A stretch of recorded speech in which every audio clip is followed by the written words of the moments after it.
So as we left it last week, as I understand, you talked about the end of Joseph's life and generations past, and the Egyptians got nervous about the Hebrews, and so now they're slaves, which is bad, and it's going to be hard for God to make a nation out of a bunch of slaves. But in fact, that's exactly what he's going to do. And so we pick it up in Exodus chapter 2, verse 11, as Moses is older, and he's kind of realizing that he is in a culture that is not his own, and he's beginning to think about things like, oh, wait a minute, the Hebrew people are slaves, I'm a Hebrew, that's bad. The Egyptians are being mean to them, also bad. And so this is all starting to come into focus, and we'll pick it up at this time. Years later, after Moses had grown up, he went out to his own people, and he observed their forced labor. And he saw an Egyptian beating a Hebrew, one of his people. And looking all around and seeing no one, he struck the Egyptian dead, and he hid him in the sand. The next day he went out, and he saw two Hebrews fighting. He asked the one in the wrong, "Why are you attacking your neighbor? Who made you a leader and a judge over us?" The man replied, "Are you planning to kill me as you killed that Egyptian?" Whoops, apparently somebody saw him do that. Then Moses became afraid, and he thought, "What I did is certainly known." And when Pharaoh heard about this, he tried to kill Moses. But Moses fled from Pharaoh and went to live in the land of Midian, and he sat down by a well. All right, so he murdered this guy, and he fled, all right, which is not surprising. And he's realizing beyond this particular incident that what's happening in Egypt is wrong. But like many of us, I mean, we can pull out our phone and look at about 500 things that are wrong with the world. And what do? Well, that's really what we do, right? We run away. Although we might not physically run, we think, well, I can't do anything about it, so I'm just going to go on about my life, right? In other words, we run away. We decide, I don't want to mess with that. It's too hard. It's too big. And so, whatever the world does, and we go on about our little bitty lives. And so Moses runs away. He goes to a place called Midian.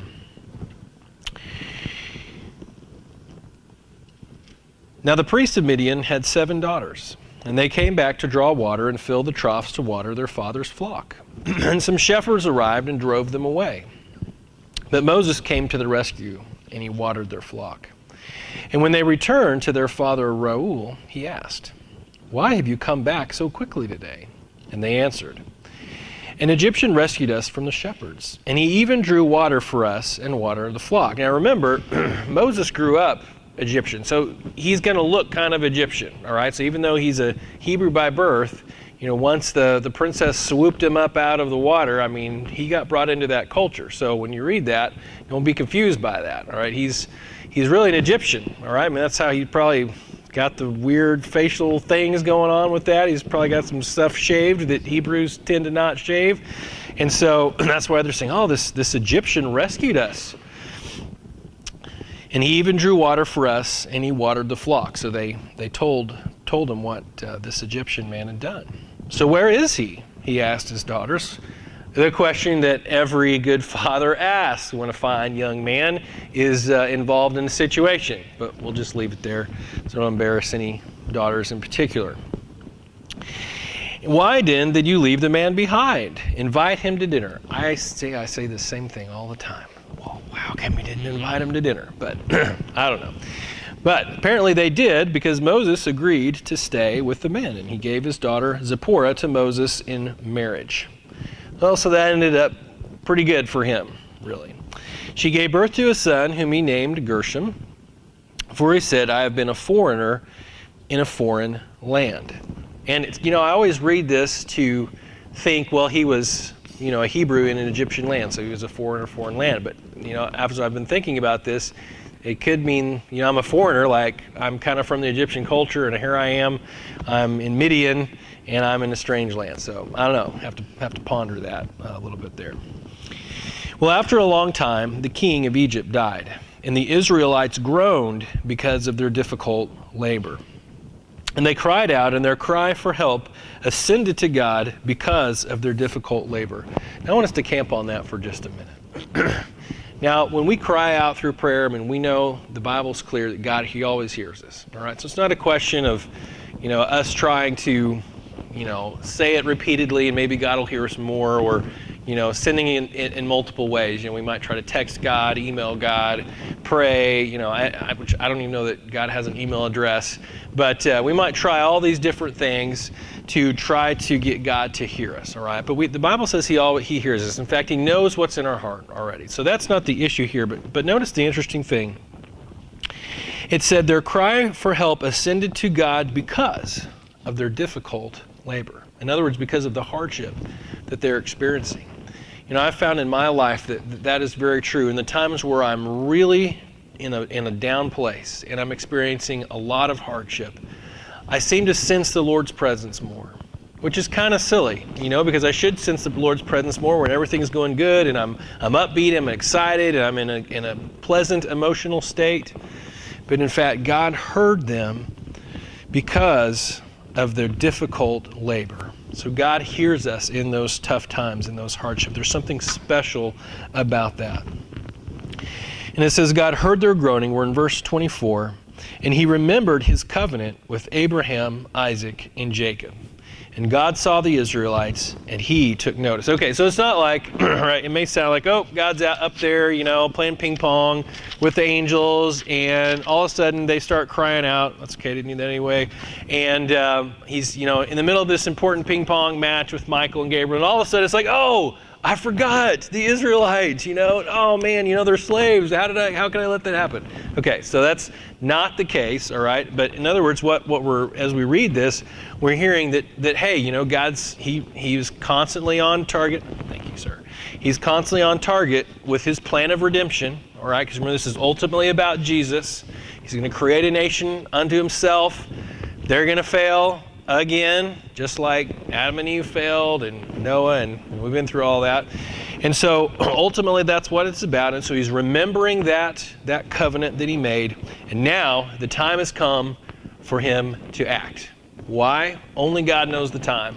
Only God knows. There's no clues really for us to know, other than the fact that they cried out, that their suffering was great, that their hardship was great, and that even though they had been invited to Egypt as guests, and of course Joseph and all his brothers and family, that had all been long forgotten, and now they were second-class citizens, and so God is going to do something about it. Meanwhile, chapter 3, Moses was shepherding the flock of his father-in-law Jethro, and the priest of Midian. And he led the flock to the far side of the wilderness, and he came to Horeb, the mountain, of God. Then the angel of the Lord appeared to him in a flame of fire within a bush. Now, it's been a while since we got to read about the angel of the Lord appearing, all right, which is just cool, I don't know, there's times in my life where I really wish the angel of the Lord would appear to me. He has not yet done that, at least in a way that it was revealed that I knew that was the case. But I might be super afraid. I don't know, I've kind of pondered, how would I react? Would I be super afraid? Would I think that was really cool? Not really sure. But the angel of the Lord appears to him in a flame of fire within a bush. All right, so a little bit different than some of the ways we've seen before, like with Lot and when they came and warned him. And so a little bit different situation than what we maybe have read about before. And in this situation, he is a flame within a bush. Okay, that's kind of interesting. Kind of like when I think of that, I'm thinking of Chronicles of Narnia, The Lion, the Witch, and the Wardrobe. Whenever the half man, half goat, or whatever guy is, playing the flute and trying to lull Lucy or whoever it is, I think it's Lucy, to sleep, and you kind of see the camera zooms in on the fireplace, and the fire's going and crackling, and she's kind of mesmerized by it, and then she goes to sleep. All right, maybe something kind of like that. It wasn't just like, oh, look, that's nice, a burning bush, because we've all seen burning bushes, and there's nothing special about that. So this is something unique and unusual. And as Moses looked, he saw that the bush was on fire, but was not being consumed. So Moses thought, I must go over and look at this remarkable sight. Why isn't the bush burning up? When the Lord saw that he had gone over to look, God called out to him from the bush, Moses, Moses. Here I am, he answered. Do not come closer, he said.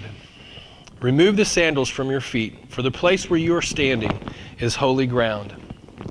And then he continued, I am the God of your father, the God of Abraham, the God of Isaac, the God of Jacob.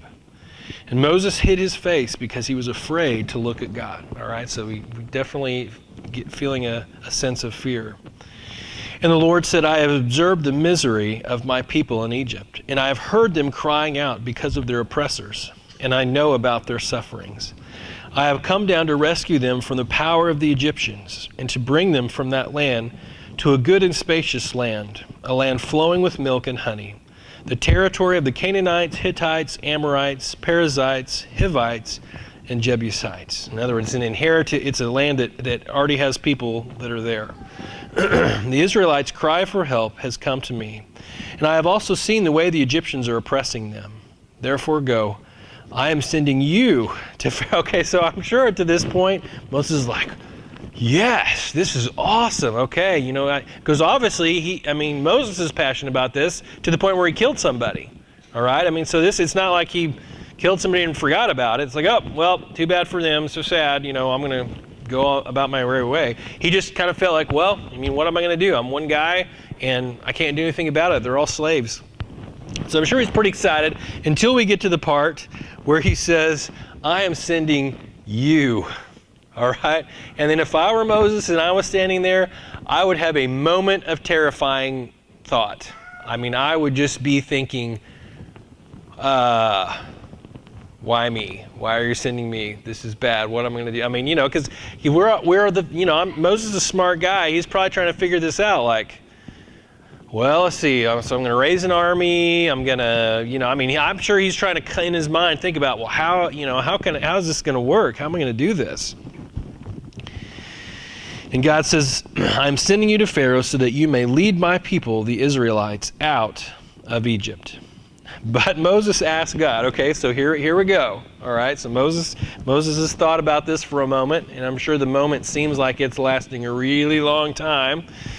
And he says, who am I that I should go to Pharaoh and that I should bring the Israelites out of Egypt? And he answered, I will certainly be with you. Now notice his response. The first response is really basically saying, but God. All right, but God, but I. All right, so in other words, Moses is thinking about how he's going to do this himself, how he's going to figure it out. He's going to be clever or strong or whatever, raise up a bunch of riches and hire a mercenary army. But God responds, I will be with you. In other words, I'm all you need. You don't need to figure it out. You don't need to gain a lot of money. You don't need to raise up an army. I will be with you. And he said, and this will be the sign to you. Okay, so because I'm sure, God realizes, okay, this guy's terrified, and he's thinking there is absolutely no way this can possibly happen. And so God says, this will be the sign to you, all right, that I have sent you, that when you bring the people out of Egypt, you will all worship God at this mountain. All right, so in other words, he's basically saying, here's what it's going to look like. You're going to deliver them out. You're going to come to this mountain. You're going to worship there, and then you will know that it was me. Then Moses asked God, if I go to the Israelites and I say to them, the God of your fathers has sent me to you, and they ask me, well, what is his name? What should I tell them? Okay, interesting. Okay, and so now the wheels are turning, and he's thinking, wow, okay, God is saying, I'm all you need. I'm going to do this, all right? And so he says, well, who are you? In other words, what's your credentials? What am I going to tell them? Who am I going to say sent me? And God replies this very, very deep and paradoxical answer, I am who I am. And this is what you are to say to the Israelites. I am has sent me to you. That's pretty crazy, all right? I am has sent me to you. In other words, in a lot of cases with a lot of these pagan gods and goddesses, we'd be saying, well, I'm, the sun god or the moon god or Hades or whoever, and this is my specific power. This is what I can do, kind of a thing. And God said simply, I am. In other words, He is all. He is everything. There's no sense trying to describe what He is because He is. He is all powerful, all knowing. He is ultimate everything. And he says, say to the Israelites, Yahweh, the God of your fathers, the God of Abraham, the God of Isaac, and the God of Jacob. Of course, now, you've heard that before, but now that we've gone through the study, hopefully you're like, oh yeah, I remember all about this guy, and I remember all about this guy, and I remember about this guy. So now that makes a little more sense, hopefully. I have paid close attention to you and to what has been done to you in Egypt. And I have promised you that I will bring you up from the misery of Egypt to the land of the Canaanites, the Hittites, Amorites, Perizzites, in other words, to the promised land, a land flowing with milk and honey. They will listen to what you say, and then you, along with the elders of Israel, must go to the king of Egypt and say to him, Yahweh, the God of the Hebrews, has met with us. Now please let us go on a 3-day trip into the wilderness so that we may sacrifice to Yahweh our God. Now, it's an interesting thing, all right? So this is kind of the first step. It's like, okay, well, God's saying what you need to do is go to Pharaoh, and you're going to say this, okay? You're going to say, we're going to go on a little weekend retreat, all right? And you're going to take everybody with you, okay? So all the slaves are not going to be working. You can kind of see the problem already with this. And so this is kind of be the line in the sand, all right? And in verse 19, he says, however, I know that the king of Egypt will not allow you to go. Okay, so hopefully, Moses is like, God, do you really think that he is going to let us do this? I don't think he's going to let us. Okay, but God calls the shot, all right, and he says, I know the king of Egypt will not allow you to go unless he is forced by a strong hand, which at this particular time in this geographical place, there is no strong hand, all right? Egypt is king and Pharaoh is king, and there is not going to be another nation to do that. And so, but God says in verse 20, I will stretch out my hand and I will strike Egypt with all my miracles that I will perform in it. So this is a prophecy, all right? Because this hasn't happened yet. So God is sharing this prophecy. And after that, he will let you go.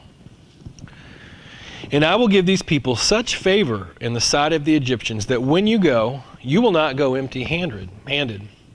Each woman will ask her neighbor and any woman staying in her house for silver and gold jewelry and clothing, and you will put them on your sons and daughters, so you will plunder the Egyptians. So in other words, it's not that just you're going to be freed from your slavery. You're going to go in style, all right? You're going to have all the things you need. You're going to have food, gold and silver, that's currency. So you're going to have money, all right? Cash that's ready to spend, and you are going to be set.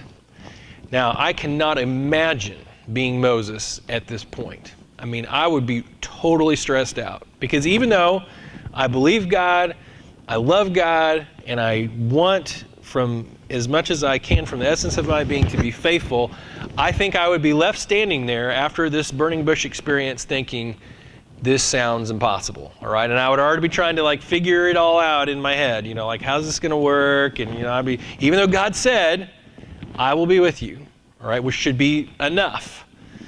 The sin nature tempts us often to try to take matters into our own hands or to figure things out ourselves. Chapter 4, Moses answered, what if they don't believe me? Okay, so already it's like, okay, God, I got a few questions about this assignment. What if they don't believe me and will not obey me, but say, the Lord did not appear to you? And the Lord asked him, well, what is that in your hand? A staff, he replied. And then he said, well, throw it on the ground. And he threw it on the ground. And it became a snake. Moses ran from it. Apparently it was a scary snake, not like a little garden snake, but like a big, scary, mean snake, poisonous snake. And Moses ran from it, but the Lord told him, stretch out your hand and grab it by the tail. All right? Well, there are some ladies, whose name I will not mention, that would have trouble with this task. All right? A few heads are nodding. But, alas, Moses did as he was set, as he was told. He stretched out his hand and he caught it, and it became a staff in his hand. This will take place, he continued, so they will believe, they the Egyptians, that Yahweh, the God of their fathers, the God of Abraham, the Israelites, God of Abraham, the God of Isaac, and the God of Jacob has appeared to you. In addition, the Lord said to him, put your hand inside your cloak. So he put his hand inside his cloak. And when he took it out, his hand was diseased, white as snow. Okay, in other words, he had what? Leprosy, yeah. His hand was white as snow. And then he said, put your hand back inside your cloak. Put his hand back inside his cloak. And he took it out, and it had again become like the rest of his skin. I'm sure that might feel a little weird and disconcerting. If they did not believe you, and you will not respond to the evidence of the first sign, they may believe the evidence of the second sign. And if they don't believe even these two signs, or listen to what you say, take some water from the Nile and pour it on the ground. The water you take from the Nile will become blood on the ground. But Moses replied to the Lord, please, Lord, I have never been eloquent, either in the past or recently or since you have been speaking to your servant, because I am slow and hesitant in speech. Okay, so in other words, Moses is like, you know what? God, this sounds awesome. Great plan. I'm not your guy. There's somebody else that's going to be better at this. All right? I mean, how many times do we think that in our lives? Well, there is somebody better than me. Yeah, maybe, probably. There probably is. But that is not how God determines whom he is going to use. In fact, oftentimes God uses people who are not even believers to accomplish his tasks. I mean, he obviously used Pharaoh in this situation in a lot of ways to do his will. So God is going to use who God is going to use. And it doesn't matter what your credentials are, how smart you are, or how dumb you are. He will use who he is going to use. Let's see if that's true. The Lord responds. Who made the human mouth? Who makes him mute or deaf, seeing or blind? Is it not I, Yahweh? Now go! Exclamation mark. Okay, so now I don't know if God's starting to get a little impatient, like, okay, yep, heard you, now go. Okay, this is kind of like parent-child conversation. Child's like, oh, and we're like, don't care, go do it anyway. All right, so I think this is probably similar to that kind of a conversation. But Moses says again, okay, please, Lord, send someone else. Okay, finally it's like, okay, send somebody else. You know, I'm not a young Padawan anymore. I'm sure he's thinking of all kinds of reasons why this doesn't sound very pleasant or comfortable. Then, all right, then things go awry. Then the Lord's anger burned against Moses. Always bad when that happens. And he said, isn't Aaron the Levite your brother? Okay, now what does that mean that he's a Levite? Yes, from that tribe, right from the clans. Remember the brothers and that whole thing, and so all the people from Israel came from that. Boom, there you go. All right, so God says, well, isn't Aaron, you got this brother, he's a Levite. I know that he can speak well, and also he is on his way now to meet you. He will rejoice when he sees you, and you will speak with him and tell him what to say. I will help both you and him to speak, and will teach you both what to do. And he will speak to the people for you, and he will be your spokesman. And you will serve as God to him. Take this staff, that you will perform the signs with it. Now, I think that was part of God's plan all along. I've really been thinking about this. I've been pondering, well, so did God get mad and say, fine, you know, because you're such an idiot, then I will bring Aaron into this whole deal? No, I don't think so. I think that, that God was going to do what he was going to do. And so that was always part of the plan. But he was hoping, all right, God was hoping that Moses would just say, yes, Lord, I will do it. I trust you.